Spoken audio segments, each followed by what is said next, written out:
চল ঠিক আছে, এখন তুই আমার সাথে চল, আর বাকিটা তো তুই জানিসই। না, আমি তোমার সাথে কোথাও যাব না। তাহলে তোর স্বামীকে আমি ফটোটা পাঠিয়ে দিই। ফটো পাঠাবি? পাঠা, তোর সামনেই তো দাঁড়িয়ে আছি। চলো পাঠা। জানিস তোদের মতন ছেলেদের সমস্যা কোথায়? তোদের মতন ছেলেদেরকে মেয়েরা সত্যিকারে ভালোবেসে ফেলে।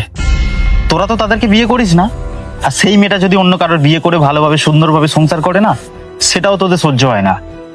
ব্ল্যাকমেল করার চেষ্টা করিস যাতে ওর সংসারটা নষ্ট হয়ে যায়। আর আসল কথা কি জানিস, তোদের মতন ছেলেরা না ভালোবাসার যোগ্যই না। আজ যদি তুই ভালোবাসার যোগ্য হতিস না, তাহলে এ তোকে বিয়ে করতো, আমাকে না। তোরা কি ভাবিস মেয়েদেরকে খেলনার পুতুল? যখন ইচ্ছা খেলিস, খেলার পরে আবার দূরে ফেলে দিস। আবে ওই, তুই জানিস আমি কে? কে তুই? তুই যে মেসেজগুলো ওকে করেছিলিস না,